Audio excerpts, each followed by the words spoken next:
शांति। हाँ, कई बार हम प्रश्न के उत्तर में कहते हैं कि आप YouTube पर हमारे चैनल पर जाओ और प्लेलिस्ट में आपको सब कुछ ग्रुप वाइज मिलेगा। लेकिन कईयों की कंप्लेन होती है कि हम उसको प्लेलिस्ट में जाने का समझ नहीं आ रहा है और या नहीं जा रहे हैं। तो उसके लिए मैंने यहाँ विधि बताई है कैसे चैनल खोलनी है और कैसे आप प्लेलिस्ट में जाके चूज़ कर सकते हैं। तो प्लीज़ ये विधि फॉलो करो। ओम शांति।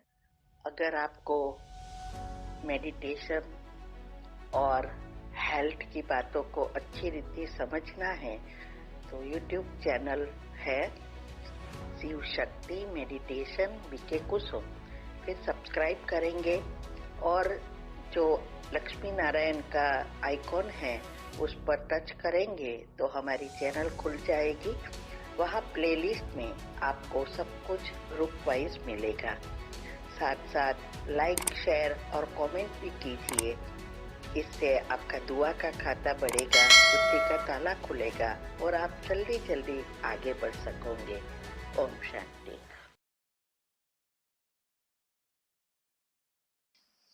ओम शांति। आपका प्रश्न है, मुरली में आया कि यह साइंस वाले कोई ज्ञान नहीं लेंगे, उनको आना ही है प्रजा में। महल आदि बनाने वाली तो प्रजा ही होती है, राजा रानी तो ऑर्डर देने वाले होते हैं। तो यह कोई गुम नहीं हो जाएंगे। ये समझना है कि क्या साइंस वाले ज्ञान नहीं लेंगे तो भी स्वर्ग में आएंगे?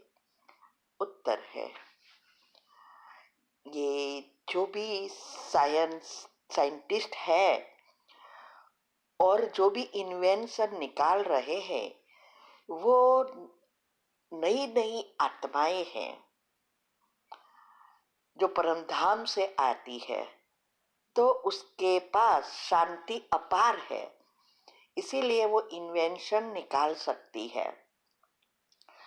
तो उसके अगर बच्चे हैं तो भी वो भी कॉपी करेंगे, माना सीखेंगे, उनके भी संस्कार बनेंगे। कई बार कई आत्माओं के असिस्टेंट होते हैं, वो भी उससे सीखते हैं। ऐसे अनेक प्रकार के पाठधारी है। तो सतयुग में पहले जन्म में तो सब जो भी आएंगे वो कलयुग की अंत वाली भी आत्माएं होगी, क्योंकि ये महल वगैरह जो भी बनाना है तो जिसका काम होता है वही करेंगे ना। इसीलिए वो साइंटिस्ट या जो कॉन्ट्रैक्टर है, बिल्डिंग बनाने वाले हैं, ये सब पहले पहले होंगे। इसमें से भी कई आत्माएं ज्ञान लेके गई है, शरीर छोड़ दिया है, लेकिन अच्छा पुरुषार्थ किया है, तो वो भी उसके घराने में, माना अभी साइंटिस्टों के घर भी हो सकती है और वहाँ वो ये साइंस का ज्ञान लेकर सतयुग में फॉलो कर सकती है। तो जो आत्माएं अभी ज्ञान लेके गई है लेकिन 9 लाख में आने वाली नहीं है, वो कहाँ ना कहाँ सतयुग त्रेता में आएगी, माना प्रजा बनेगी और प्रजा की भी प्रजा बनने वाली है, तो वहां आएगी। राजा नहीं बनेंगे, लेकिन ये जो भी वहां भी प्लेन आदि जो भी इन्वेंशन निकालनी है तो वो वहां ये करेंगे, तो वो कंटिन्यू हो गए। लेकिन जो आत्माएं ऊपर से परमधाम से आई है, 1-2 जन्म वाली है, वो आत्माएं ये इन्वेंशन निकाल कर और दूसरे जो भी आत्माएं देवी आत्माएं हैं उसको ट्रांसफर कर, माना वो सीख लेंगे और फिर वो भी शरीर छोड़ के चले जाएंगे जो अंत की आत्माएं हैं। तो उनका पाठ सारे कल्प का नहीं है, लेकिन जो आत्माएं ज्ञान लेके गई है उसका पाठ तो सारे कल्प का है। भले वो प्रजा में आए, तो यहाँ जो भी बाबा कह रहे हैं वो पहले जन्म वाली की बात है। तो पहले जन्म में जो भी राजा रानी बनते हैं वो अलग कैटेगरी है, और प्रजा जो भी है वो भी, इसमें भी अलग अलग प्रकार की प्रजा होती है। वैसे कहूँ तो 9 लाख जो भी आत्माएं हैं, 9 लाख प्रकार के भाग्य है, क्योंकि वो कुल देवियां है। इसीलिए वो आत्माओं के घर भी बच्चे होंगे। और दूसरा यह भी है कि कलयुग में ऐसा नहीं है कि अभी ये सब खत्म हो गए और ये नए आए, नहीं। वो जैसे ही अभी परिवर्तन हो रहा है वैसे उस समय भी, विनाश के बाद भी जैसे परिवर्तन होता है। इसीलिए कहा कि जो आत्माएं है, जिसका पाठ है, वो थोड़ो समय के लिए भी रहेगी या ज्ञान लेके गई है। भले इस जन्म में ज्ञान नहीं लेगी, लेकिन उसने ये हुनर माना, जो भी संस्कार है वो साइंटिस्टों के पास लिया है, वो भी कंटिन्यू होंगे। कई एडवांस पार्टी वाली आत्माएं भी ऐसी ऐसी जगह पे होगी। तो ये बहुत गुह्य बातें हैं। हमें अपने पुरुषार्थ में ध्यान देना है कि कैसे हम पहले जन्म में आए। बाकी तो जिसका जो पाठ है वो तो बजाएंगे ही। ठीक है। ओम शांति। ओम शांति। आपका प्रश्न है, मुरली में आया कि एक ही बार आकर भगवान बच्चों को वर्षा देते हैं 21 जन्मों के लिए। 21 जन्मों की लिमिट है, ऐसे नहीं कि सदैव के लिए देते हैं। 21 पीढ़ी अर्थात 21 बुढ़ापे तक। पीढ़ी बुढ़ापे को कहा जाता है। 21 पीढ़ी तुमको राज्य भाग्य मिलता है। ऐसे नहीं कि एक के पिछाड़ी एक 21 कुल का उद्धार हो जाएगा, ये बात समझनी है। उत्तर है 21 जन्म इसीलिए कि सतयुग और त्रेता ये 50% हुआ, ये कल्प वृक्ष का। तो वो ज्ञान का बना आत्मा अभिमानी स्थिति स्वर्ग कहते हैं। तो ये जो स्वर्ग का वर्षा है वही भगवान आके देते हैं। फिर जब आत्मा की शक्ति 50%, 8 कला कम हो जाती है, तो रावण राज्य शुरू होता है। फिर अपने पुरुषार्थ या कर्म अनुसार द्वापर से वो जन्म मिलता है, माना हमारे जैसे कर्म वैसा फल मिलता है। और जो सतयुग त्रेता का फल है वो अभी संगम युग पर की बात है।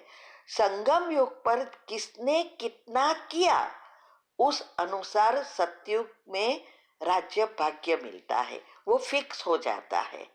इसीलिए कहा कि ऐसा नहीं है कि एक के पिछाड़ी एक बना वंशज को मिलता जाएगा, लेकिन वंशज जरूर बनेंगे, लेकिन कौन बनेंगे? पुरुषार्थ के आधार पर बनेंगे। जो आत्माएं अभी पुरुषार्थ में जिसके नजदीक है, वो आत्माएं उसके घर में बच्चे बनकर आएंगे और वो राज्य भाग्य प्राप्त करेंगे। जैसे लक्ष्मी नारायण माना राधे कृष्ण नंबर 1 इस सृष्टि पर है, तो वो पहला राज्य स्वर्ग में जो पहली राजधानी है वो चलाएंगे। अभी उसके घर जो बच्चा है वो बच्चा बनकर आएगा, वो ऐसी आत्मा आएगी जो अभी उसने ऐसा पुरुषार्थ किया है जिससे वो उनके बच्चे बने, माना उससे थोड़ी कम होती है शक्ति। और जिसका जैसा भाग्य, फिर उसके घर में तीसरा राजा जो बनने वाला है वो तीसरे घराने में आएगा। तो ये जो भी घराना अभी सतयुग त्रेता में चलने वाला है वो अभी के पुरुषार्थ अनुसार फिक्स होता है। इसीलिए कहते हैं कि कर्म संबंध बनाने हैं।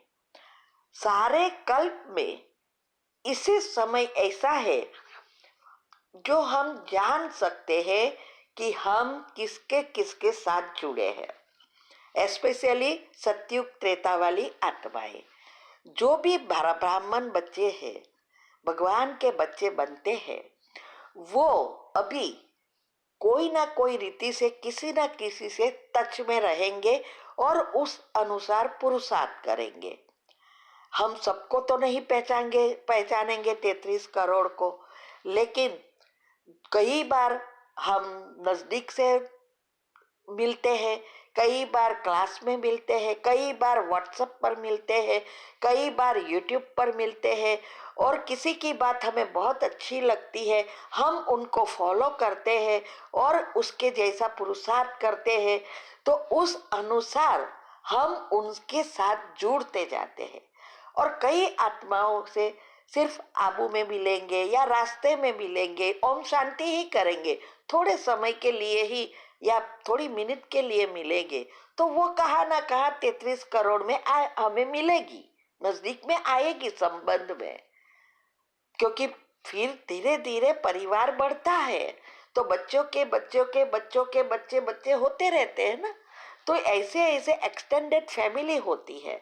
तो ये 33 करोड़ जो सतयुग त्रेता वाली आत्माएं हैं, उसका संबंध अभी हमारा बनता है। इसीलिए 8 मुख्य है, तो जो 2 है उसमें से 8 बनती है, उसके घराने में आती है। 8 के परिवार बनता है, वो 108 बनता है। लेकिन एक्सटेंडेड फैमिली लक्ष्मी नारायण की होती है। फिर 108 से 16,108, तो वो उसके 108 वाले की वंशज है, लेकिन मुख्य है लक्ष्मी नारायण। ऐसे ही फिर प्रजा में भी ऐसा ही होता जाता है, क्योंकि सतयुग में पहले जन्म वाली जो भी आत्माएं हैं, उसके भी दूसरे जन्म में भी जो भी ऐसा पुरुषार्थ तीव्र किया है, जो सतयुग में दूसरे जन्म में आनी है। जैसे राधे कृष्ण के बच्चे होंगे वो 8 आएंगे, ऐसे इस 9 लाख जो भी आत्माएं हैं, उसके भी एक के घर में वो आते जाएंगे। और फिर ये 9 लाख आत्माओं का अपना अपना कल्प वृक्ष बनेगा। तो अभी अंतिम समय में वो कहाँ ना कहाँ चली गई है आत्माएं, लेकिन यहाँ पर ही है। तो पहले जन्म वाली आत्माओं के साथ जुड़ी है, तो वही तो कुल देविया है, फिर इष्ट देविया है, और फिर पूर्वज है। इसीलिए देवी का श्राप, कुल देवी का श्राप, पितरों का श्राप,